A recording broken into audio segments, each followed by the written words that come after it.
que es el estudio de la línea de base ambiental.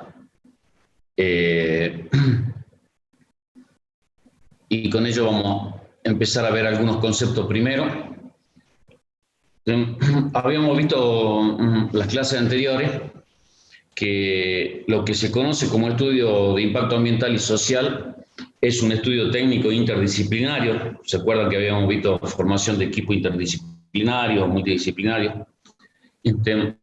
Y este estudio está destinado a predecir, identificar, valorar y corregir las consecuencias o efectos ambientales de determinadas acciones de un proyecto que pueden causar efectos positivos o adversos sobre el entorno o sobre el ambiente. El estudio de impacto ambiental y social es un documento técnico que debe presentar, habíamos dicho, el titular del proyecto, sea la empresa, quien sea, conformando la base sobre la cual luego la autoridad de aplicación correspondiente hace lo que se denomina la declaración de impacto ambiental o DIA.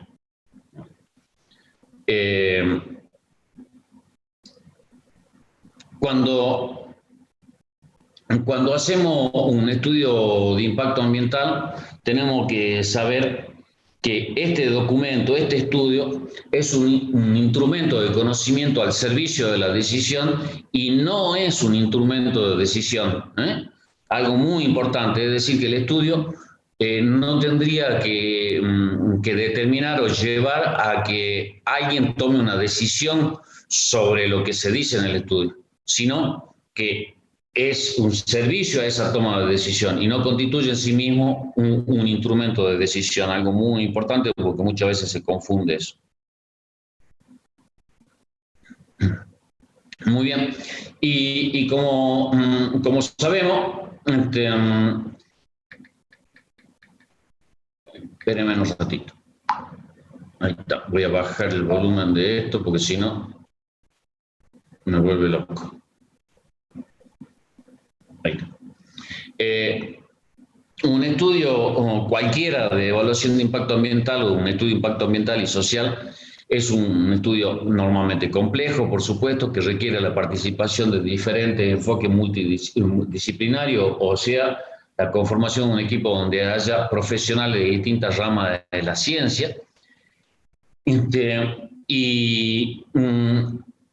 Como es un equipo multidisciplinario, evidentemente que va a haber distintas visiones, distintos enfoques, aún sobre un mismo tema, sobre una misma temática.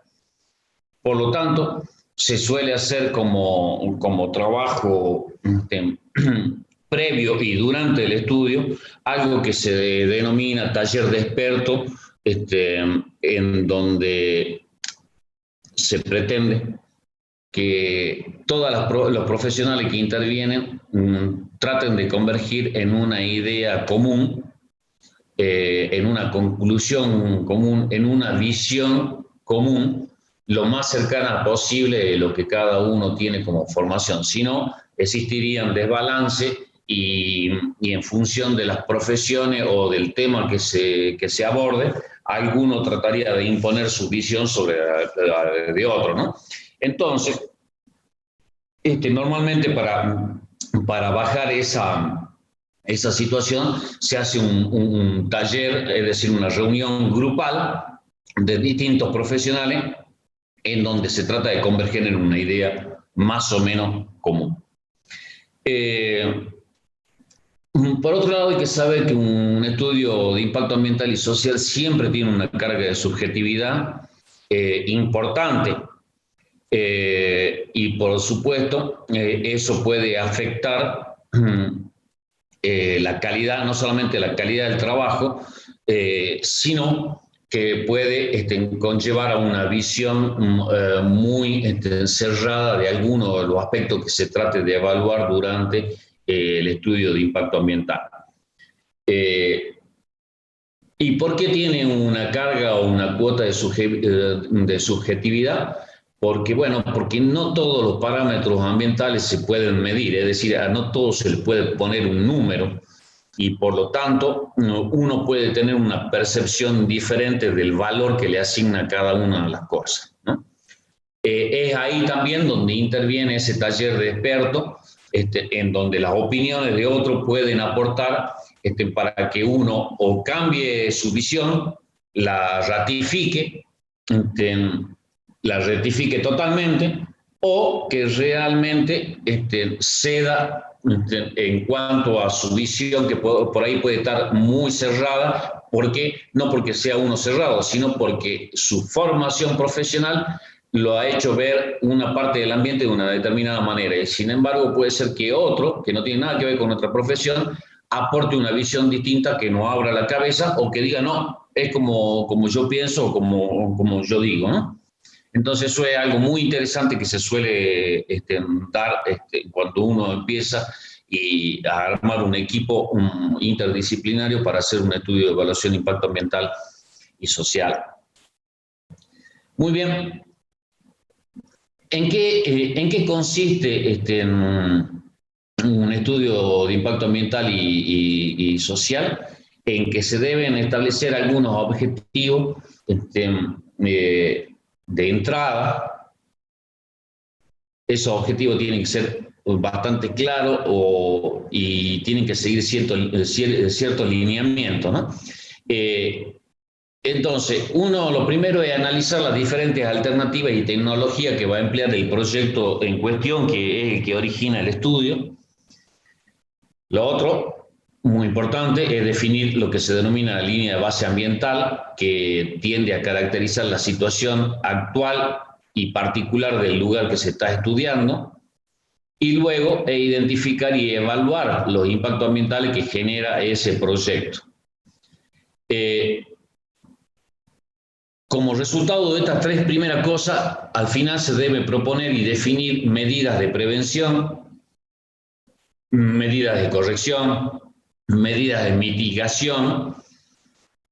¿Para qué? Para minimizar los impactos negativos y para potenciar los impactos positivos que pueda tener el proyecto. Por supuesto que no puede haber ninguna de estas medidas de prevención, corrección y mitigación si es que luego no proponemos también un plan de monitoreo de la calidad ambiental de cada uno de los factores o componentes que constituyen ese ambiente en particular, porque ese monitoreo y seguimiento permite ver cómo evoluciona el ambiente con el proyecto actuando en ese lugar. Muy bien. Cuando uno realiza un estudio de esta naturaleza, lo primero que debe estudiar y analizar y comprender perfectamente en toda y cada una de las partes es el proyecto. ¿Qué significa esto? Bueno, el proyecto es lo que da lugar al origen y origina el estudio de impacto ambiental. Pero uno puede entender rápidamente que no va a ser lo mismo que tengamos que analizar un proyecto, por ejemplo, no sé, de cría intensiva de ganado en el ambiente chaqueño, a un proyecto de explotación de oro en el ambiente de La Puna. No es lo mismo, son proyectos totalmente diferentes y que actúan en ambientes también totalmente diferentes. Entonces, conocer el proyecto es fundamental. Si no se conoce el proyecto y no se lo comprende y no se lo entiende correctamente, mal se puede hacer una evaluación de impacto ambiental, como vamos a ver al final. La otra pata de un estudio de impacto ambiental es lo que se denomina el estudio de la línea de base ambiental, que es y que corresponde a evaluación de antecedentes del entorno ambiental de un lugar y a generación de información propia de ese entorno ambiental. Y por supuesto, la última pata que conforma esto es la evaluación del impacto ambiental, que, como vamos a ver en el próximo tema, pueden ser varias, porque existen diferentes métodos para hacer evaluación de impacto ambiental, matriz, lista de chequeo, etcétera, etcétera, etcétera, por ahora no importa. Entonces, fíjese, hacer un estudio un estudio de impacto ambiental y social tiene tres patas, tres. El proyecto, conocerlo perfectamente, hacer la línea de base ambiental, que es obtener la fotografía actual de todo y cada uno de los componentes ambientales de un lugar, y luego aplicar alguna de las metodologías de evaluación de impacto ambiental. Con esas tres cosas se obtiene y se hace el estudio de impacto ambiental y social. ¿Ok? Muy bien. Veamos entonces cuál es el concepto general del proyecto cuando tenemos que analizar el proyecto. Como les decía recién, el proyecto que origina el estudio de impacto ambiental debe ser analizado convenientemente por todo el grupo consultor, estudiando, analizando y comprendiendo toda y cada una de las partes de ese proyecto. No se puede realizar un estudio de impacto ambiental sin proyecto, o peor aún, con un proyecto que esté incompleto.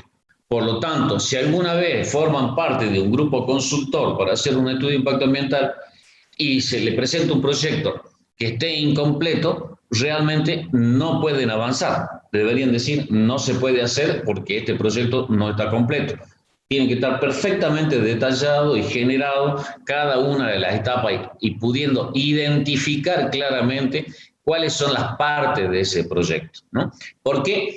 Porque del análisis del proyecto va a salir uno de los conceptos más importantes, identificar cuáles son las acciones derivadas de ese proyecto que pueden afectar al ambiente tanto positiva como negativamente. Entonces, fíjese, el proyecto, y esto es muy importante, del análisis del proyecto se va a poder identificar cuáles son las acciones potencialmente que pueden afectar, ¿no? Que pueden afectar tanto negativa como positivamente al ambiente. Así que, y son evidentemente las acciones del proyecto las que van a actuar sobre el entorno ambiental. Por lo tanto, no se puede avanzar y no se puede hacer nada si que no se conoce el proyecto y si no se identifican cuáles son esas acciones potenciales que van a actuar sobre el entorno ambiental. Muy importante. Muy bien. ¿Y cómo identificamos en un proyecto cuáles son esas acciones potencialmente impactantes? Muy bien. Las acciones potencialmente impactantes se identifican teniendo en cuenta que tienen que ser significativas. ¿Qué quiere decir eso? Que tienen que tener una magnitud tal que pueden producir cambio en el ambiente. Tienen que ser independientes, es decir, una independiente de la otra para que no se sumen y uno no esté identificando cosas que no son.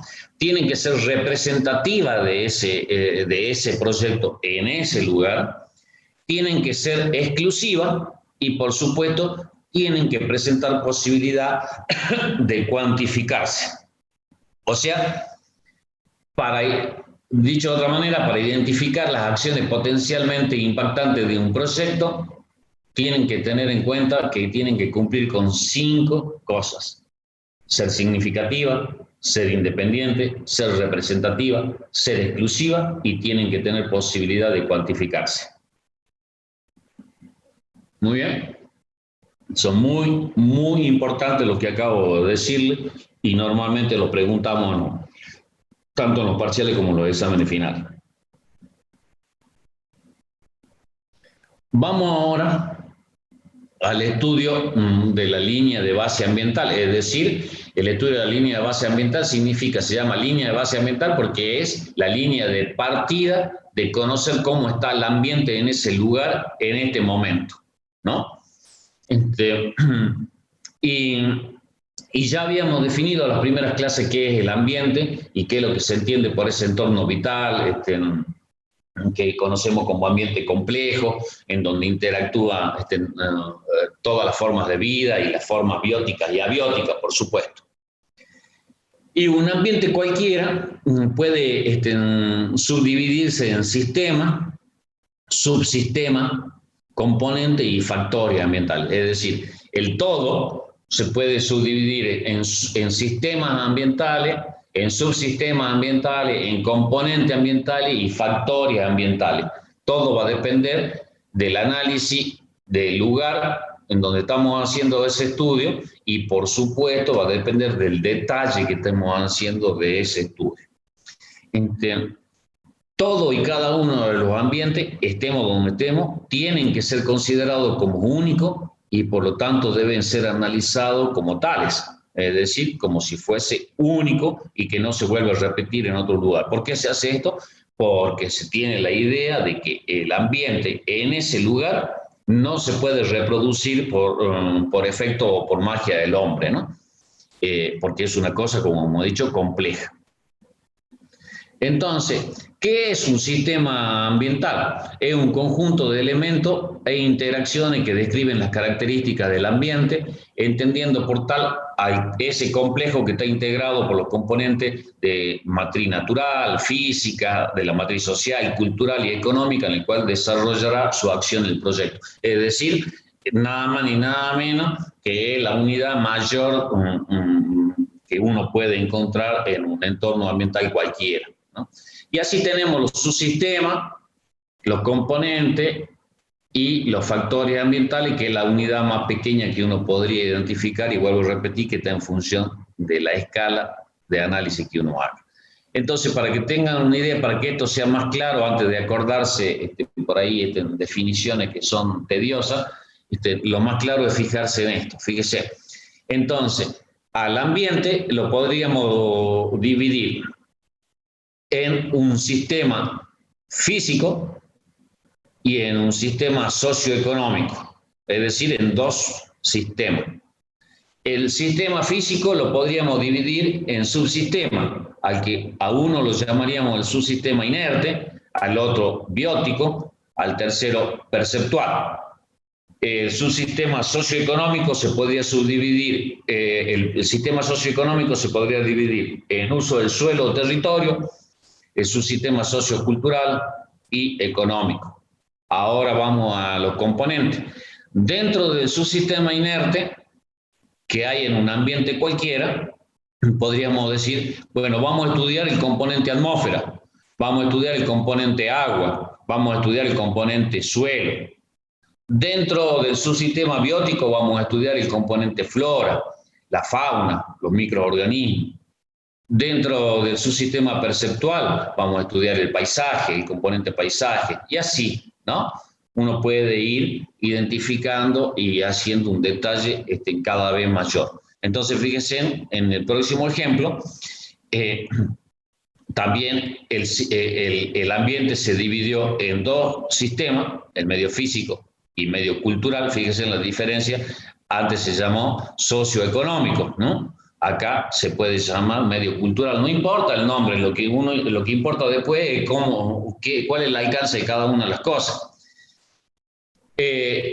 A este medio físico se lo subdivide en un medio inerte, en un medio biótico y en un medio perceptual, y fíjese, un componente agua, vamos a estudiar el componente agua, atmósfera, perdón, agua, suelo.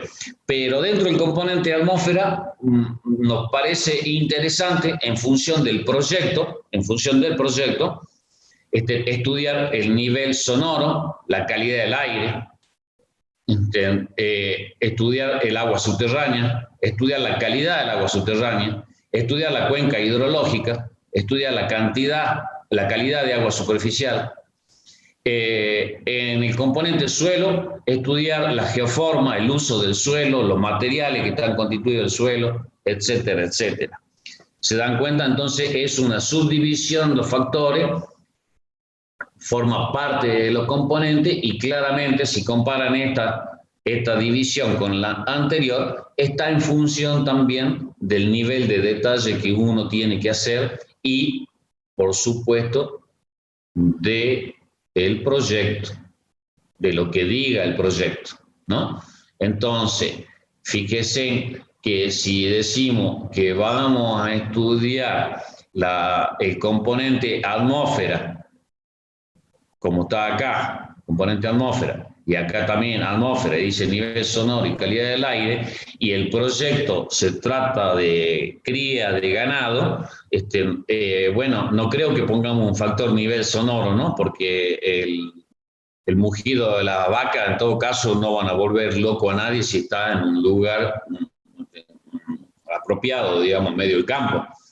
Pero si tienen que estudiar una fábrica que está cerca de un pueblo en donde se producen ruido de muy alta frecuencia, por ejemplo, bueno, claramente que hay que estudiar en el componente atmósfera, hay que estudiarlo y hay que fijarse el nivel sonoro. Por ejemplo, esto es para que se den cuenta de cómo uno puede entonces dividir cada uno de esa unidad mayor que denominamos el ambiente, ¿no? Entonces, en líneas generales, el ambiente lo podemos subdividir en dos grandes medios, que son el medio físico y el medio cultural, o el medio físico y el medio sociocultural, etcétera, en subsistemas, en componentes y en factores.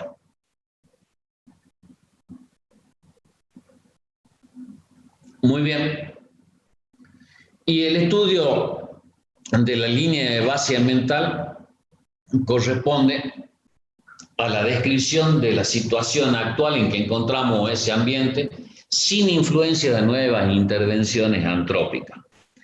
En otras palabras, siempre me gusta decir que la línea de base ambiental es la fotografía de la situación ambiental actual, considerando todas las variables ambientales en el momento que se ejecuta el estudio. Es decir, que tenemos que ver todos los elementos que intervienen, reseñando actividad humana actual, el estado y situación de la biomasa vegetal, animal, el clima, los suelos, etcétera, todos los componentes y factores ambientales. Pero es la descripción de la situación actual, tal como la encontramos actualmente. Por eso es que un estudio de línea de base ambiental, que es una de las tres patas de la evaluación de impacto del estudio, no puede ser únicamente meramente descriptivo, o peor todavía, como se observa en muchos estudios que se hacen, en que es todo un copy-pegue de antecedentes o de cosas que dijo otro, y no se genera información propia y nueva, ¿no? Si nosotros queremos sacar la fotografía actual, hay que describir lo que actualmente pasa y lo que se ve y lo que se observa actualmente. ¿Estamos? Ese es el concepto principal que hay que tener en cuenta cuando estudiamos y hablamos de línea de base ambiental. Muy bien, una vez que tenemos esta línea de base ambiental evaluada, en las etapas posteriores del estudio, nosotros podemos identificar cuáles van a ser entonces modificaciones positivas o negativas que van a estar introducidas. ¿Por quién? Por las acciones del proyecto, ¿no? Por las acciones del proyecto. Y por supuesto también podemos ver y analizar si es que existe la variable cero, es decir, que no hay que hacer nada, ¿no? Pero para tomar esa decisión de que si es negativo, no hay que hacer nada, es positivo, etcétera, hay que conocer el ambiente y hay que conocer las acciones y cómo esas acciones van a interactuar con cada uno de los factores ambientales, los componentes ambientales o los subsistemas o sistemas ambientales.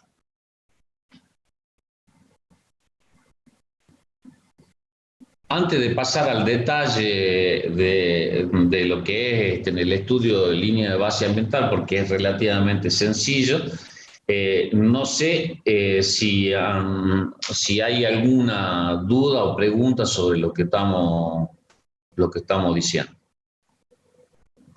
¿Alguien tiene algo para comentar? ¿O está todo bien? ¿O se entiende todo? Se entiende, profe. Sí, profe. Sí, profe. Perfecto, perfecto. Entonces, de esta manera,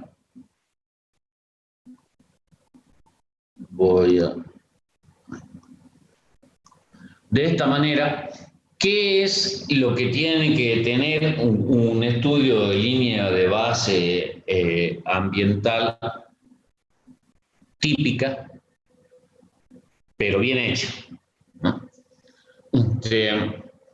Dentro de lo que se debe estudiar en el sistema físico y el subsistema inerte está el clima.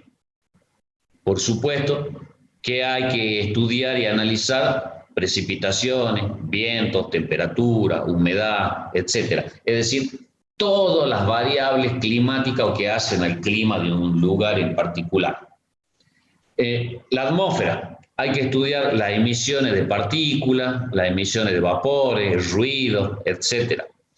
La geología, hay que estudiar la estratigrafía, la estructura, la historia geológica de un lugar. La geomorfología, el relieve, la unidad geomorfológica. Suelo, caracterización, perfil del suelo, estructura, composición, uso del suelo. Sismicidad y riesgos naturales, peligro sísmico, deslizamiento, peligro fluvial, avalancha, etc. Agua, tanto superficiales como subterránea, su caracterización hidroquímica, análisis a nivel de cuenca.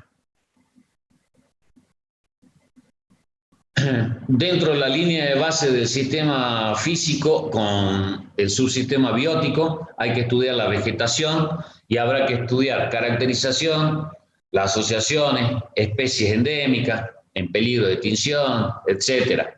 La fauna, inventario y distribución de especies, hábitat, especies en peligro o amenazadas, potencialidad de recursos, pesquería, caza, pesca ilícita, relaciones ecológicas, etcétera, como verán, cosas que nosotros no manejamos y no dominamos, ¿no? Que lo tiene que hacer, lo tendrá que hacer un especialista, está claro.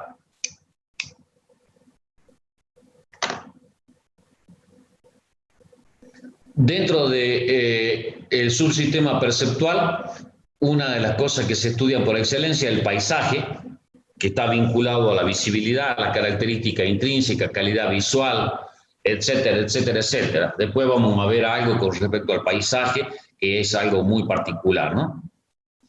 En el sistema socioeconómico, en la línea de base del uso del suelo o territorio, habrá que ver el potencial recreativo, productivo, de infraestructura que puede sostener ese suelo.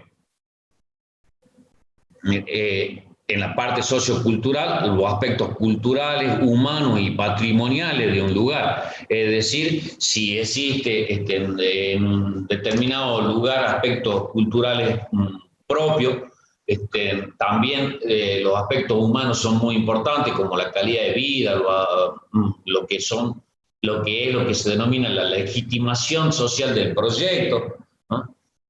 Los servicios que tienen o no tienen los pobladores que están cerca del proyecto, o lo que tendrán o dejarán de tener cuando empiece a funcionar el proyecto.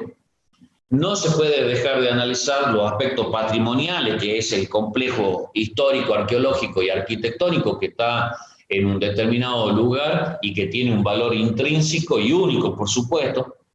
Esto, como verán, todo estos aspectos lo tiene que manejar un sociólogo o un antropólogo social. No es territorio del geólogo, esto por supuesto. Sin embargo, he visto informes de impacto ambiental, de estudio de impacto ambiental, en donde un geólogo opina de los aspectos culturales y humanos o patrimoniales en un lugar, ¿no? Lo que es una vergüenza, y transforma, después generaliza a la gente, los geólogos son todólogos, opinan absolutamente de todo, ¿no? Lo cual es lamentable porque eso desacredita la credibilidad de nuestra profesión. Lo mismo cuando se estudia la parte socioeconómica, todos los aspectos relacionados a la población, como demografía, densidad, natalidad, mortalidad, y los aspectos económicos, que significa nada más ni nada menos que dentro de ese grupo interdisciplinario tiene que haber también personas o profesionales especialistas en los aspectos de la economía de un lugar, ¿no? Que no necesariamente tiene que ser un contador público como la mayoría piensa por ahí, ¿no? Sino un economista, que es algo diferente. Muy bien. Veamos un poquito de detalle nada más para que tengan una idea qué es lo que hacemos. Muchas de las cosas ustedes las conocen, las tienen que juntar de vuelta, como siempre digo, pero veamos un poco cuáles son las cosas que se deben analizar cuando estudiamos los aspectos físicos de un lugar, que claramente los podemos hacer y podemos intervenir nosotros los geólogos, ¿no? Como es estudiar y caracterizar el clima de un lugar. Muy bien. En un ambiente cualquiera debemos caracterizar el clima con la finalidad de establecer el comportamiento, ¿no es cierto? Y así conoceremos, tratamos de conocer la precipitación media, la intensidad de las precipitaciones, la época de lluvia, la época de sequía, saber cuáles son las temperaturas máximas y medias y mínimas, si hay alguna época del año que existe congelamiento o no, dirección de viento, intensidad, época en que soplan los vientos, evaporación, evapotranspiración, es decir, todos los componentes que nosotros conocemos como componentes externos del funcionamiento del ciclo hidrológico, ¿no? ¿Por qué? Porque está claro que en función del lugar donde esté actuando el proyecto, el clima puede ser un aspecto desencadenante para muchas cosas que pueden empezar a ocurrir después que el proyecto empieza a funcionar, a actuar sobre ese lugar. Entonces, por ejemplo, hacemos el tratamiento estadístico mediante tablas, cosas que han visto los que han hecho hidrogeología, han podido ver cómo se hace el tratamiento estadístico de precipitaciones acá, el tratamiento estadístico de las precipitaciones medias mensuales, para conocer cuál es la precipitación anual, por ejemplo, después, y ver cómo es la precipitación media anual de un ciclo determinado, como en este caso del 92 al 2001, que es 77,4 milímetros, y establecer con estas cosas como los valores de precipitación media anual, cuál es la variabilidad anual de las precipitaciones. ¿Para qué? Para ver si se puede estar preparado para cuando ocurran algunos ciclos de mucha humedad o, al contrario, de sequía, que puede afectar cómo interacciona el proyecto, las acciones del proyecto, algunas de las acciones potencialmente impactantes del proyecto sobre ese entorno ambiental particular en donde está actuando el proyecto.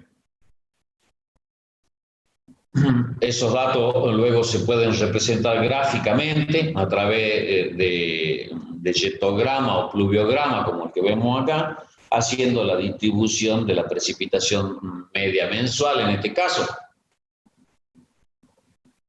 ¿Para qué? Para que inmediatamente podamos identificar cuál es la época de lluvia, ¿no? Dónde está la época de lluvia y todo la época de sequía, por ejemplo, ¿no? Lo mismo podemos hacer con el tratamiento estadístico de las temperaturas medias mensuales de un lugar cualquiera, representando acá las temperaturas medias mensuales. Fíjense en este caso, aquí son temperaturas por debajo del cero, o sea que estamos viendo que hay épocas donde se produce congelamiento, y eso son cosas que pueden ser muy importantes para algunos aspectos de las acciones del proyecto en ese lugar en particular. Bueno, acá lo mismo, viendo la humedad relativa que existe y su distribución a lo largo del año.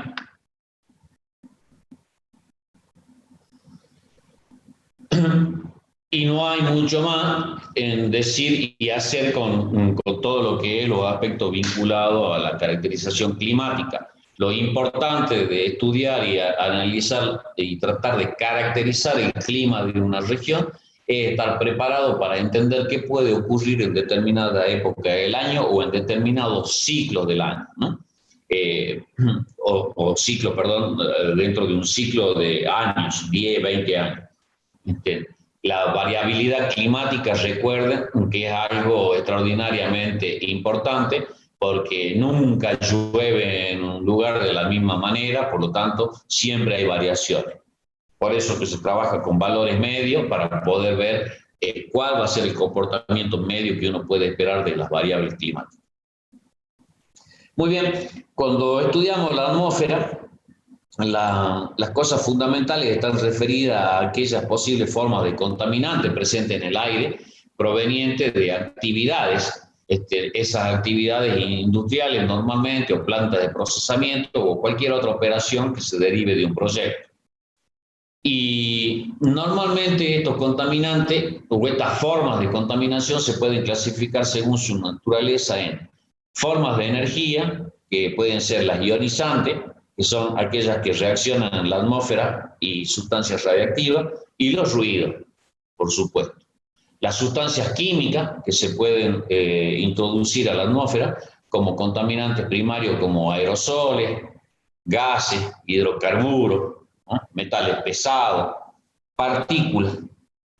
Y también están las formas naturales que corresponden a modificaciones de la atmósfera por incendios forestales, descomposición orgánica, erupciones volcánicas, etc.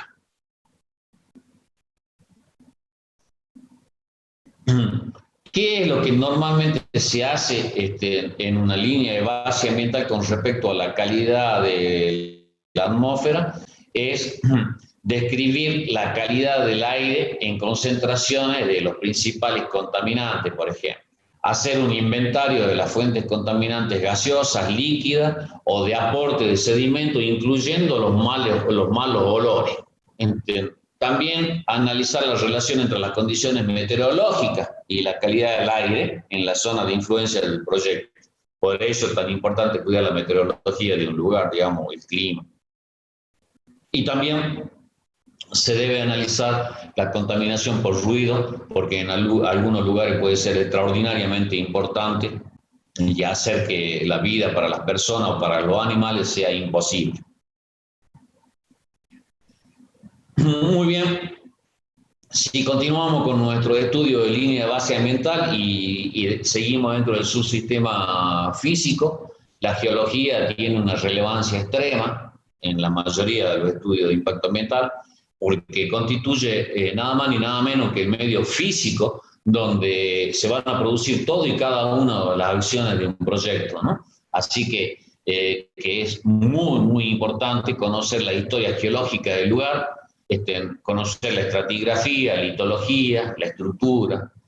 ¿Por qué? Porque todo eso determina en gran medida cuál es la magnitud de los procesos que se pueden desencadenar. Y esos procesos abarcan desde degradación, residuos sólidos, recursos mineros, energía, agua, lo sabemos, o erosión y sedimentación, deslizamiento, inestabilidad de taludes, tipos, etc. Recuperación de áreas degradadas, erosión, depósito de sedimentos, deslizamiento, subsidencia, colapso, blay, todo lo que podemos decir y analizar únicamente conociendo la historia geológica de un lugar en particular. Entonces, por ejemplo, sabemos y somos capaces los geólogos que luego de analizar un ambiente en particular y hacer las observaciones geológicas correspondientes, muchas veces con solo mirar un entorno físico determinado, podemos empezar a identificar qué procesos son los dominantes, ¿no?, en un lugar. Por ejemplo, acá, un típico proceso de desertificación avanzado y en donde ese proceso de desertificación ha empezado con eliminación de la cobertura vegetal y ha desestabilizado acá un sistema de duna en la zona de Cafayate, y ese paisaje que antes estaba fijado e inmovilizado porque había suficiente vegetación como para fijar las dunas, al desaparecer la vegetación empieza ahora a movilizarse y incluso avanza sobre tierras que eran productivas y dejan de ser productivas por situaciones como esta. Ese entendimiento normalmente ningún otro profesional lo tiene si no es el profesional geólogo. Y para esto no hay que ser ni geomorfólogo, ni sedimentólogo, ni súper especialista de nada, hay que ser geólogo. y tener la visión y formación y la suficiente inteligencia para hacer los análisis como corresponden, para poder identificar cuáles son los procesos que están actuando en un lugar determinado. Uno ve una foto como la que estamos analizando acá y capaz que la mayoría de personas dice, uy, qué bonita la cascada, y nosotros, aparte de decir qué bonita la cascada, inmediatamente pensamos en el proceso geológico que generó esa cascada y qué es lo que está ocurriendo también en la actualidad, ¿no es cierto? Que este es un lugar en donde está predominando la erosión, por supuesto, y la historia geológica de ese lugar nos va a dar la explicación de por qué está esa cascada en este lugar y por qué está formada y cuáles son las características trascendentales del proceso que está actuando, ¿no? Cuando miramos y analizamos una imagen como esta, de vuelta, más allá de lo majestuoso del paisaje, y inmediatamente asociamos a esto a una actividad glaciaria, tanto pasada o póstuma como actual, y sabemos que existen ciertas características y condiciones no solamente desde el punto de vista de los procesos morfogenéticos, sino de los procesos geológicos que se pueden desencadenar a partir de situaciones como esta, y también nos habla del entorno o el ambiente, por ejemplo, de qué esperar con respecto a que si pueden existir o no reservorios de agua superficial, reservorios de agua dulce, etcétera, etcétera, ¿no? En este caso estamos viendo lo que es la parte de un antiguo lago por retiro de la masa de un glaciar continental, que ha dejado incluso al frente se pueden ver las morrenas típicas de estos ambientes, ¿no? Y sabemos qué tipo de erosión predomina y qué tipo de sedimentación ha ocurrido con solo ver el entorno. Lo mismo ocurre acá. Esto es una fotografía de la costa peruana, en donde hay dunas enormes en la costa, allá al fondo del mar, y también inmediatamente sabemos cuál es el proceso dominante de que acá funciona y qué significa y qué debemos esperar de un lugar como esto, ¿no? Esto siempre analizándolo desde el punto de vista de que si decidimos hacer un proyecto productivo en este ambiente, bueno, sabemos aunque el viento va a ser un efecto dominante, una situación que se debe analizar con mucho cuidado, y también todos los procesos de movilización de las arenas por ese viento y la morfología que dan lugar. Todo ello hace el entendimiento entonces del entorno geológico del ambiente, en la cual, voy a repetir hasta el hartazgo, nosotros los geólogos estamos lo suficientemente formados como para hacer ese análisis y ese entendimiento. Bueno, la otra parte está vinculada a lo que nosotros vamos a desarrollar en como segundo módulo de esta materia, que es estudiar los efectos de sismicidad y todos los riesgos naturales asociados que existen en un lugar cualquiera, ¿verdad? Cuando se estudia la sismicidad, bueno, lo primero que se debe hacer es tratar de identificar en qué área sísmica estamos actuando ese proyecto. ¿Por qué? Porque en función de las características del proyecto y de la infraestructura que se genere, no va a ser lo mismo que estemos en una zona donde no hay prácticamente actividad sísmica a que estemos en una de las zonas de mayor actividad sísmica.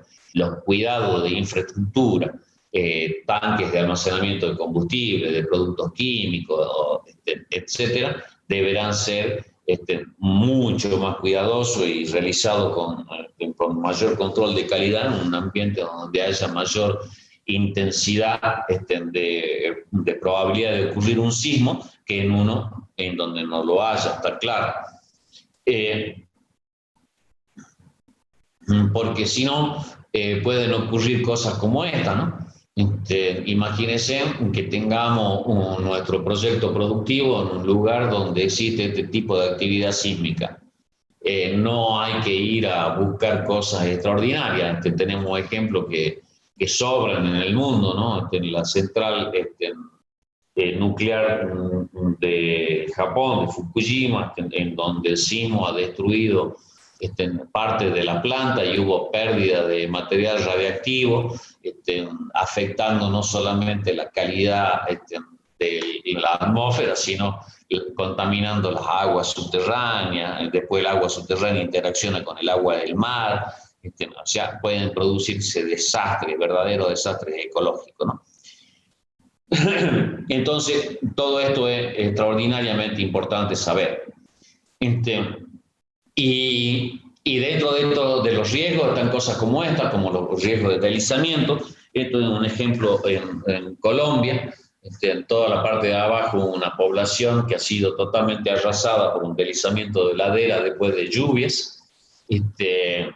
Claro, aparte de acá de las pérdidas de vida humana y de todo lo que es infraestructura, si estamos realizando, analizando, estudiando un proyecto productivo que se dedica a tener, no sé, una planta de productos químicos y se la quiere ubicar en un lugar como esto, no puede ser que no estudiemos, analicemos y le prestemos especial atención a situaciones potenciales como esta de deslizamiento. ¿Por qué? Porque se puede llevar, como en este ejemplo, se puede llevar puesto absolutamente todo y destruir todo y generar un daño ambiental, bueno, terrible, ¿no? Terrible. El próximo tipo de riesgo son las erupciones volcánicas o la actividad volcánica asociada, que también debe ser analizada. ¿Por qué? Porque pueden generar también condiciones desastrosas, no solamente a la infraestructura existente, sino, como en este caso, a la atmósfera, con la emisión de gases y particulados que pueden dañar o producir daño en varios kilómetros a la redonda, y algunas veces, como tenemos ejemplo a nivel de historia geológica, a nivel global, ¿no? A nivel mundial. Muy bien. El otro aspecto que se tiene que estudiar normalmente es el subsistema perceptual, que es conocido como paisaje. Y acá hay algo que es extraordinariamente importante, que se debe saber y que ustedes lo tienen que recordar muy bien, que podríamos definir al paisaje como el producto de la evolución de los distintos agentes geodinámicos bajo una cierta condición climática, ¿verdad? Eso es la definición de un paisaje cualquiera.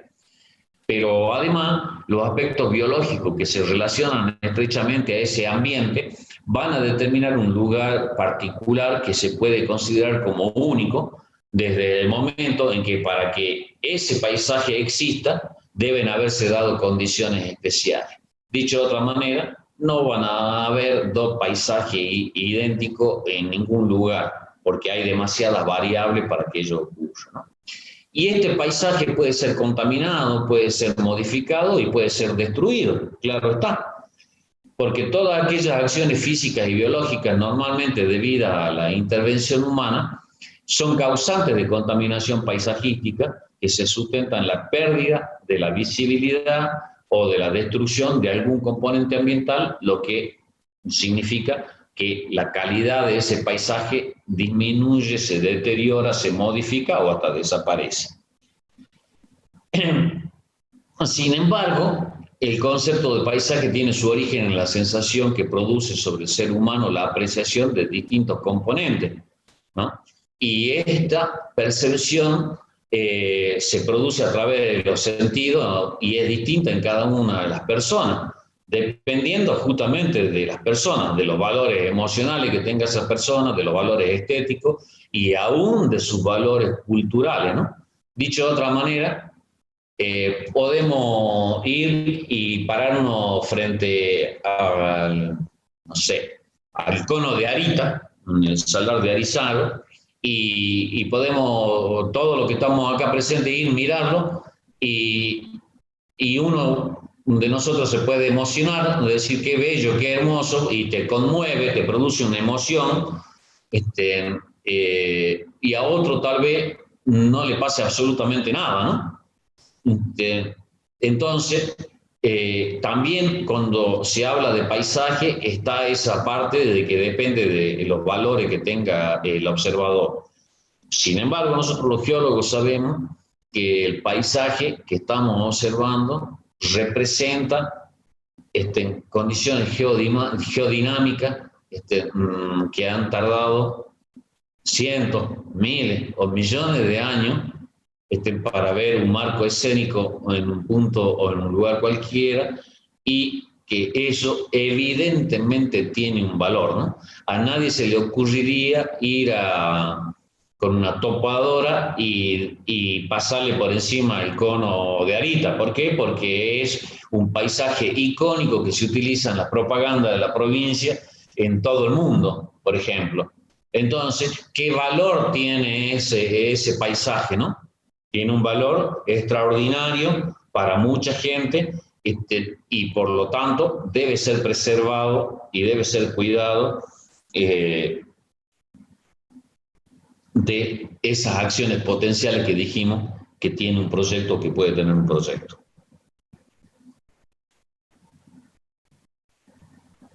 Bueno, cuando se hace el análisis del paisaje de un lugar, se tiene presente algunos aspectos como la visibilidad, las características intrínsecas del punto, es decir, qué morfología tiene, qué vegetación hay, si hay presencia de agua, etc. La calidad visual del entorno inmediato, es decir, la geología, las formaciones vegetales, la calidad del fondo escénico, es decir, cómo juega ese paisaje con el todo que está a la vuelta. También hay que analizar qué fragilidad tiene ese lugar, si es posible que pueda absorber cambios o no.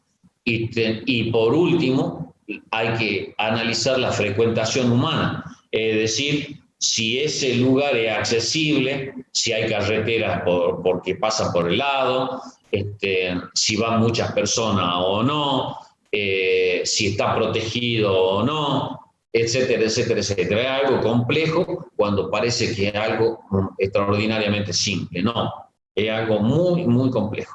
Y vuelvo a repetir, ¿quiénes son los profesionales que tienen la mayor capacidad de comprender y de analizar en el valor escénico de un paisaje? Son los geólogos, ¿no? ¿Por qué? Porque entienden cuál es la geodinámica, los aspectos morfológicos, estructurales, tectónicos, la historia evolutiva de un lugar, del por qué está eso ahí y a qué responde o a qué respondió.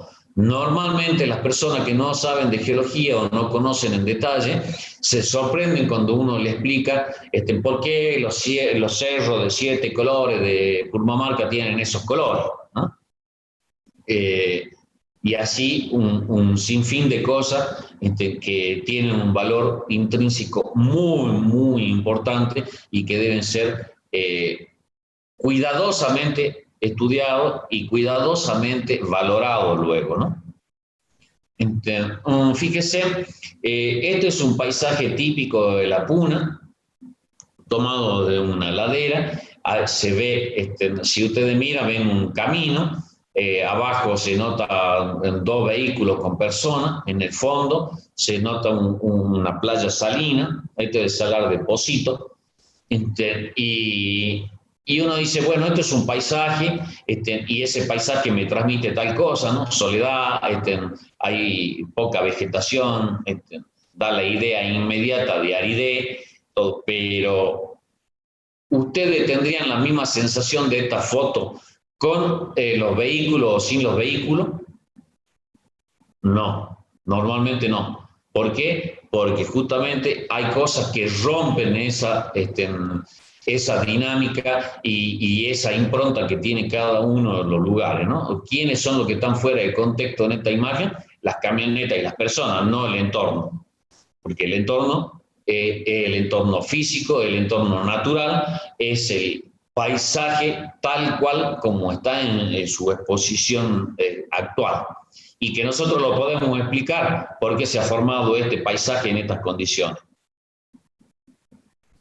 No es lo mismo ir a la Sierra Subandina y observar este paisaje en donde domina el verde, domina la vegetación y se ven las colinas todas cubiertas y prácticamente, por ejemplo, no se ve una exposición de la geología, ¿no?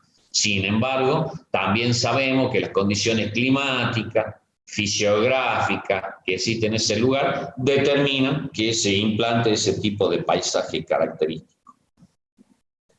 Un paisaje típico del Chaco salteño, un bosque, pero un bosque seco, un bosque árido, con los típicos suelo planchado o suelo poco evolucionado, denudado, y con un bosque que es achaparrado en muchos lugares, que no llueve más de 450, 500 milímetros al año, muy diferente, fíjese, a esa imagen, ¿no? Muy diferente. Todo esto nos brinda idea de lo que es el significado del paisaje en un ambiente determinado. Muy bien, vamos a dejar esta parte del análisis o de lo que vamos a ver que son los suelos, para dentro de un rato vamos a hacer un descanso de unos 15 minutos, porque no doy más. ¿Ok? Buenísimo, profe. Bueno, profe.